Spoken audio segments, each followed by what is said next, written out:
The first Jewish wedding in over 52 years took place in Bahrain, and with us to speak about it is Mr. Ibrahim Di Nonu, head of Jewish community in Bahrain. Good evening to you, sir. Good evening. Good evening. So, how was the wedding? Amazing. It was a fantastic wedding. The first one in over half a century. And it brought together the community, our friends and family from Israel. And we had a wonderful time. Great. Tell us a little bit about the groom and the bride. What can you say about them? Oh, lovely couple. Absolutely in love with each other. And really, they were very emotional about it. The setting was so beautiful. Of course, Bahrain is an island, and we have a beautiful coastline, beautiful beaches. So it was a wonderful, wonderful occasion. How many Jews are there in your small community? Approximately, the Bahraini Jews, they number approximately 50. That's really a very small community. Right. And their origin, where from?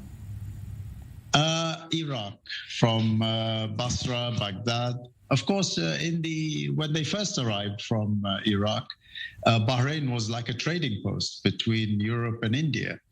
And the Jews who needed it was like a land of opportunity. Bahrain was like a land of opportunity for the Jews because they knew that Bahrain was a trading center, and they knew that there were jobs available in Bahrain. So they came here slowly, and they did very well in Bahrain.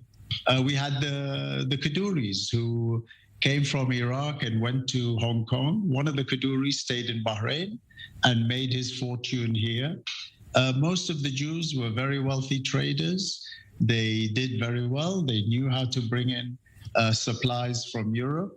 And they got to the stage in the 1930s and 40s that the whole market was closed on Saturdays because of Shabbat. Mm-hmm.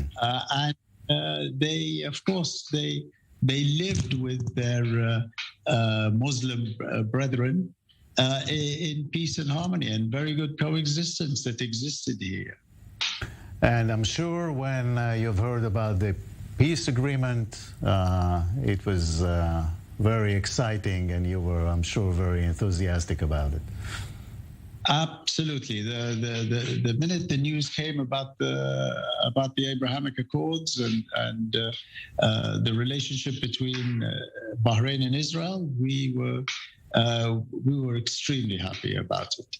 And that goes to say for a large proportion of Bahrainis as well, because they lived with Jews and they knew how Jews behaved and how they celebrated their events. Because, of course, when we had the synagogue operational before 1947, the Muslims used to participate with the Jews in the ceremonies in the synagogue. So it was the center of life for the people in Manama. Was there any change after the accord was signed and announced? The change is that there is an atmosphere of expectation in Bahrain.